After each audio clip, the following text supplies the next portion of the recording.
Hello watch enthusiasts, and welcome to another episode of OJ's Take 5. So, wanted to welcome you all here today, and I thought for today's episode we'd do something a little different. So you see a bunch of different items on the table here. You're probably wondering what all these items are for, and I'll go through them each for you just to give you a preview of what we're going to be doing today. So I thought it would be fun if we did a live, in fact, yeah? Are we not online? Hello and welcome to another episode of OJ's Take 5. I'm your host, OJ Watley, coming to you live and in real time, direct from What You Want headquarters here in Hollywood, Florida. Thanks for joining us. And as always, if you like our videos, please make sure to subscribe to our YouTube channel, What You Want Inc. So for today's show, I thought it would be interesting and fun to do sort of an experiment. What I thought we would do is the first ever live transformation of, you guessed it, the Bronzo.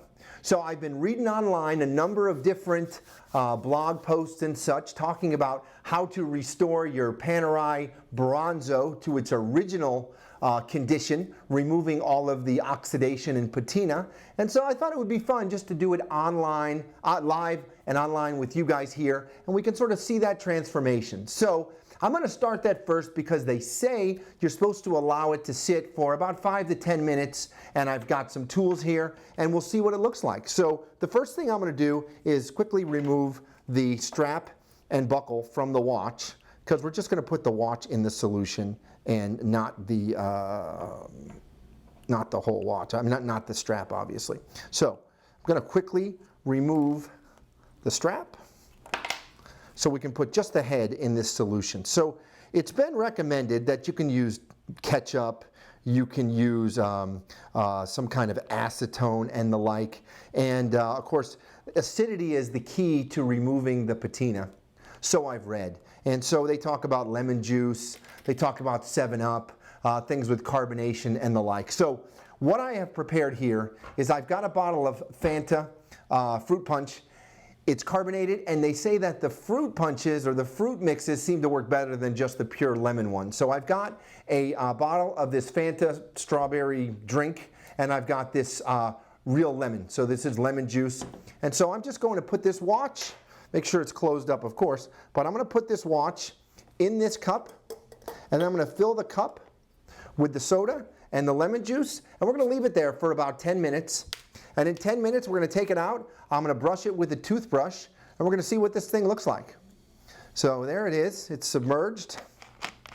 And we're going to throw some lemon juice in there also and see what happens. You know, let's go. There's some lemon juice. All right, well, it's certainly going to be acidic enough, you know. And as you can see, there's lots of bubbles. I'm just going to mix it up a little bit. And you know, they say, some people say 5 minutes, some people say 15. We're going to give this about 10. So in about 10 minutes, Faylene, just let us know what's going on. Just let us know that it's time, and we'll take this thing out, and I'll start rubbing it down with a toothbrush, and we'll see what it looks like.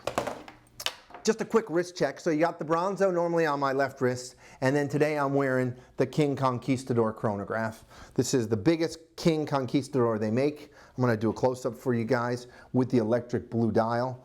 Let me get a little close-up on that. Oh, there we go. There you go. With the electric blue dial, really pretty. Love this watch. Oh, are we doing both cameras? So I love this watch just because that blue dial is so awesome with those contrasting silver dials, you know. And this watch has been around for a long time, but I still can't, you know, help to consider this is sort of the quintessential Franck Muller. The tonneau shape, that big case design, which, you know, upon its release, talking early 2000s, this was a big watch, and it was revolutionary for the fact that it wasn't just a huge watch. Its dimensions that made it so big were its tonneau shape and the height of the case, not so much the width. Even though the width is about 36 millimeter, the height is closer to about 48 millimeter. So all things considered, you know, this was really one of the trailblazers, you know, blazing the path of large oversized watches. And, you know, like Franck Muller or not, I definitely consider him to be one of the trailblazers of the new with regard to, you know, luxury watches, and really introducing, you know, sort of that newfound romance with luxury watches. that the world sort of took on starting in the early 2000s. And Franck Muller was one of those early independent watchmakers that really did blaze that trail. So we've got this in there. I wanted to talk about SIHH. That's where Tim, our Chief Horology Officer, is today and this week. And I wanted to talk about SIHH. I've gotten so many emails from people asking me about what I thought about the releases, asking me, what was the difference between SIH versus Basel and the like. So I thought that would be an interesting topic to talk about today. And of course, if you guys have any questions, feel free to chime in on this broadcast and I'll answer them to the best of my ability. So SIH, which stands for Salon International Haute Horlogerie, SIHH, is somewhat of a watch fair, but less of a fair and more of a salon experience. SIHH was started in 1991, and I just got these notes I want to pull up from my phone, but the original founding members of SIHH, because prior to SIHH, the largest watch fair was Basel Fair, and it's still the largest watch fair in the world. A number of manufacturers felt that Basel was becoming less, of a personalized experience, and it was losing some of its panache because there were so many watch vendors, not just luxury watch vendors, but you had the Chinese vendors, you had the quartz watch manufacturers, you had everyone who was selling a $20 quartz watch to the guys that were selling, $500,000 watches. So in 1991, you had a break off, and the companies that broke off to start SIHH, wow, where'd it go now? Oh, here we go. It started with Cartier. It started with, oh boy, I had my list and now it's not coming up. Here we go. Here's the history. I'm going to give you the exact companies that started SIHH. In 1991, those companies were, drum roll please, okay. It started with Baume and Mercier, Cartier, Piaget, Gerald Genta, and Daniel Roth, all at the time, 1991, completely independent watch manufacturers. Mind you, this was prior to the big conglomerates of Richemont and LVMH. Yes, you had Swatch and they owned a bunch of the manufacturers, but moreover, they owned the movement manufacturers. So these 5 exhibitors started SIHH in 1991. In 2006, there were 24 exhibitors, and in 2007, I think there's upwards of 35. So to give you a flavor for the exhibitors, I'm just going to give you the list of the exhibitors. I think we have a graphic to show as well. But the exhibitors read like this. So first and foremost, you've got the entire stable of the Richemont watch companies. So the Richemont-owned watch companies, which are A. Lang & Son, Baume & Mercier, Cartier, IWC, Jaeger-LeCoultre, Montblanc, Officine Panerai, Piaget, Roger Dubuis, Vacheron Constantin, and Van Cleef & Arpels. Now that's 85% of the large manufacturers. Now, the other guys that are exhibiting are sort of the true stalwart independents, the guys that have really remained independent, as well as much more of the more boutique independent guys. So we're talking about companies like Audemars Piguet, which is probably one of the largest still independent manufacturers next to Breitling. So you've got Audemars Piguet, you've got Grubel and Forzé, who is known for highly technologically advanced movements and watches. You've got Parmigiani Fleurier, you've got Richard Mille, and you've got, those are the big other manufacturers that are there. Then you've got this class of what they call Carré d'Horlogers. These are the independent watchmakers, probably making less than 1,000 watches a year. So you've got Christophe Claret, you've got De Bethune, H. Moser & Co., Hotlintz, HYT, Kerry Voutlin, Laurent Farrier, MB&F, and Urwerk. So the neat thing about these guys on the bottom, like I said, they're producing less than 1,000 watches, and they are absolutely on the cusp of the leading technology, the most radical design, the most radical materials. You know, these guys are sort of the cigarette boats in the yachting world, if you will. They're lean, they're mean, they're fast, they can pivot, and like I said, they're at the forefront of haute horlogerie, the super high-end complicated stuff. In fact, you know, there was a couple updates from SIHH, and there was a picture of one guy wearing on his wrist or holding up 2 Grubel and Forze watches. Those 2 watches alone carried a retail of over $350,000 for 2 watches.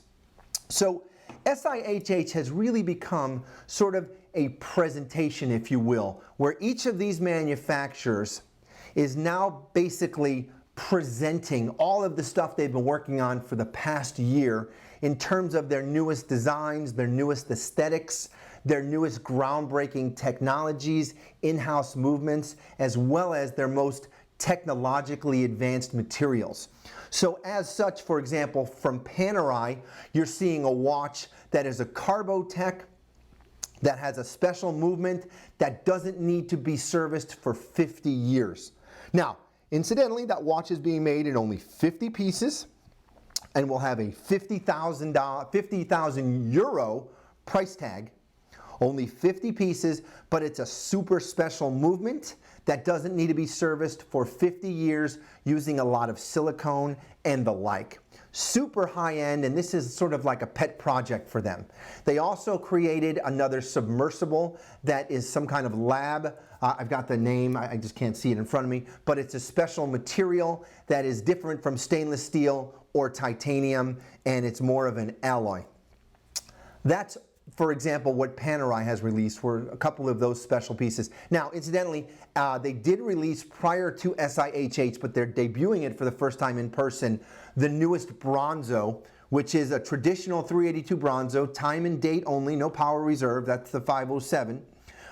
This is just like the 382, but has a blue dial.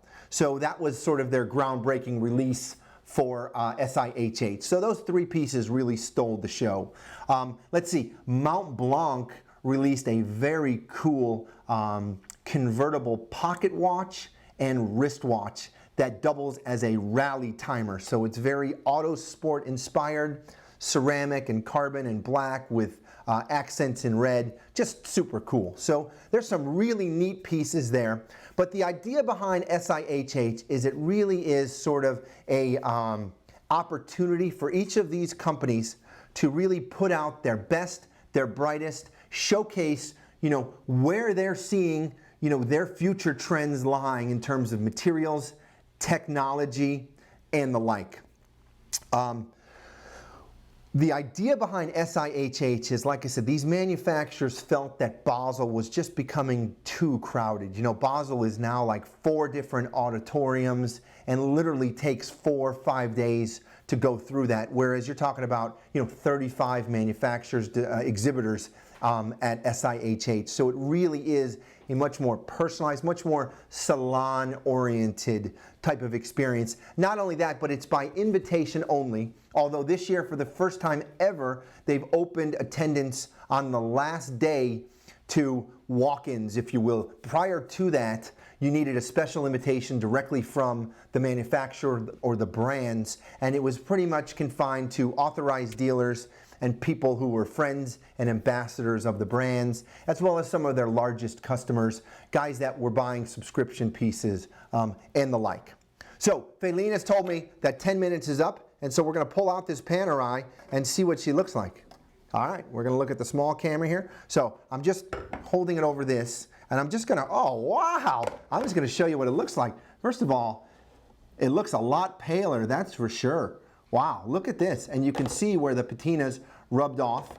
And I'm just going to rub this a little bit with a toothbrush to see what this is going to look like at the end here. Wow, I'm just so amazed at, just look at the side of the case and you can see it was just a dirty, almost green, and now it's like pink. Pretty cool, wow. I am really excited about this. What a neat little experiment. So I'm just rubbing this with a toothbrush, just trying to make sure that if there's any little pieces of patina that really haven't gotten it, they're getting it. There was some green around the crown protector and around the titanium bezel case back, as well as the bezel, and that green is now no longer there. Wow, pretty cool. Now, of course, after it's been bathed in the fruit punch And the lemon, I'm going to rinse it off with water, of course, and probably just put it through our steamer as well. But wow, this is really cool. This is an on-air transformation, and take a look. There it is. Look at that.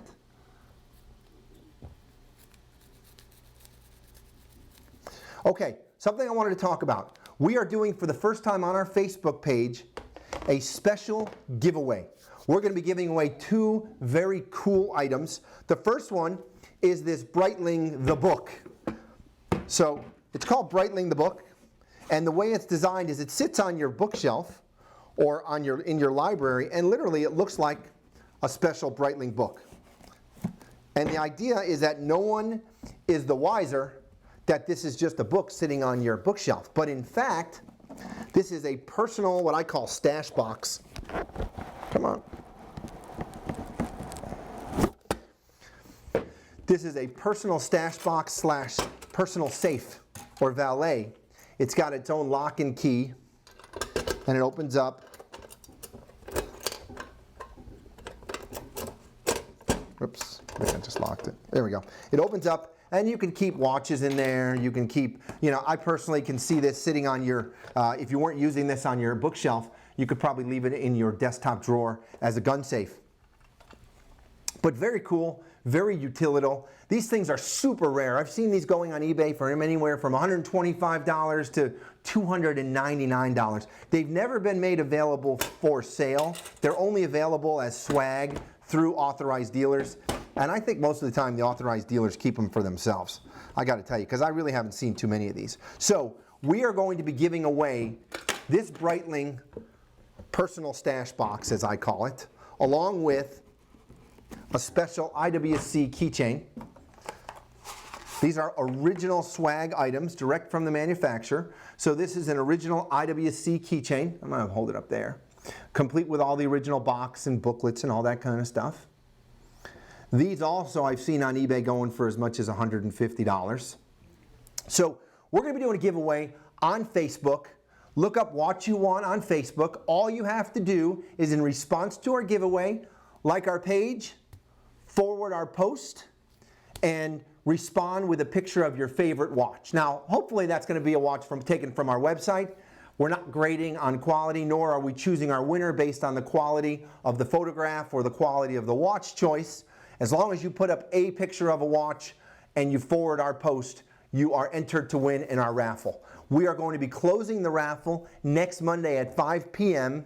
We'll do the drawing at 6 using random.org. So for everyone that chimes in with a picture, we're going to assign them a number, and then we'll do a random.org drawing for the winner of these 2 items. There will be 2 winners. So the first winner is going to be getting the personal stash box, and the second winner will be getting the keychain. And again, all you have to do is go to our Facebook page, What You Want, and respond to our giveaway. And then all you have to do is post a picture of a watch. Ideally, it's one of your favorites, and forward our post as well as like our page. We're going to be doing this drawing next Monday, and I'll have Tim. He goes live at 7 p.m. on YouTube, Monday, Wednesday, and Friday. So on Monday, he'll also announce the winner, but we'll post it in response on Facebook as well as in response to this video on YouTube. So there'll be a published list of all of the Facebook users with numbers, so you can see what number you are. Each entry is limited. You can enter up to 2 times per Facebook user. So if you have multiple Facebook users, you can do 2 times for each Facebook user, but that's it. And like I said, all you need to do is post a picture of your watch. So we're hoping to get a lot of people. I think these are exciting and cool giveaways. They're things you can't buy. And like I said, this safe is a pretty cool item. So it's a pretty neat thing to have. And like I said, it just sits on your library and nobody knows you got a safe in there, and you can keep all kinds of interesting items in there. Not that I'm recommending anything. So there it is. So I'm going to show one more shot of this watch. There it is after a bath in fruit punch and lemon juice. Back to its pink color. Pretty darn cool, I gotta tell you. I'm excited. I'm excited to wear this because, I don't know, I just wanted to see it look a little more rose gold. And wow, it really did it. It really works. You know, they say you can use ketchup and that works too. I hope you've enjoyed this real life and real-time demonstration. That was 10 minutes in the bath. I'm just going to see if I can get a couple better pictures. I don't know. Maybe if I put it behind the white, maybe that would be better, just for a better contrast. There it is. Okay, maybe there you go. So I think you can definitely see it's a lot more pink now behind that white glove, for example. So there you have it. That was it. No abrasives, no acetones or anything like that. In fact, I would recommend staying away from any kinds of acetones, nail polish remover, anything like that. The biggest issue is it will remove the paint in the dash marks on the bezel. Hey, thanks all for joining us. This has been another episode of OJ's Take 5. As always, wear your watches in the very best of health and have a great day. Take care.